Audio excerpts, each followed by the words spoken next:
तीन बहनें। किसी जमाने में एक नेक दिल मगर गरीब शख्स अपनी तीन बेटियों के साथ एक छोटे से गांव में रहता था। वो खुददार था, लेकिन हालात ने इसे सख्त आजमाइश में डाल दिया था। गरबता सख्त बढ़ गई कि खाने को कुछ न बचा। आखिरकार बेबस होकर उसने फैसला किया कहो अपनी बेटियों को जंगल में छोड़ आए, ताकि शायद कोई नेक दिल इंसान नहीं अपना ले और वह बेहतर जिंदगी गुजार सके। वो रात के अंधेरे में अपनी बेटियों को साथ लेकर जंगल में जा पहुंचा। बेटियों ने अपने बाप की नीयत को भांप लिया, लेकिन वो सब्र और शिक्र करने वाली थी, इसलिए उन्होंने कोई शकवा ना किया। बाप ने इन्हें एक दरख्त के नीचे बिठाया और बहाना बनाकर वापस पलट आया। तीनों बहनें एक दूसरे का हाथ पकड़कर दुआ मांगने लगे कि अल्लाह उनकी मदद करे। कुछ ही देर बाद एक रोशनी चमकी और एक बुजुर्ग उनके सामने आए।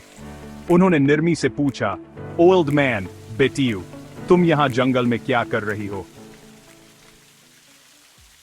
बड़ी बहन ने अदब से जवाब दिया, एल्डेस्ट सिस्टर, हमारे वालिद ने हमें यहां छोड़ दिया है।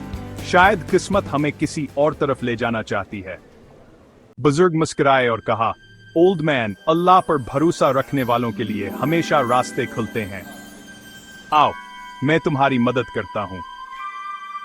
बुजुर्ग इन्हें एक शानदार महल में ले गए जहां सब कुछ चमक रहा था। यह जादुई महल नेकी करने वालों के लिए था। उन्होंने बहनों को हर नेमत दी और कहा। बहनों ने वहीं सुकून से रहना शुरू कर दिया और हर मुसाफिर, गरीब और मजबूर की मदद करने लगे। इधर जब वालिद को अपनी गलती का एहसास हुआ तो वो रोता हुआ उन्हें ढूंढने निकला। जंगल में हैरत अंगेज तौर पर इसका सामना इसी बुजुर्ग से हुआ। बुजुर्ग ने इसे महल के दरवाजे तक पहुंचाया, जहां उसकी बेटियां मौजूद थीं, और कहा, ओल्ड मैन, तुम्हारी आजमाइश थी, लेकिन तुमने सब्र ना किया। खुश नसीब हो कि तुम्हारी बेटियां नेक थी, इसीलिए अल्लाह ने उन्हें नवाजा। बाप ने बेटियों से माफी मांगी और उनके साथ महल में रहने लगा। इसके बाद सबने हमेशा दूसरों की मदद की और अपनी जिंदगी सुकूनी से गुजारी।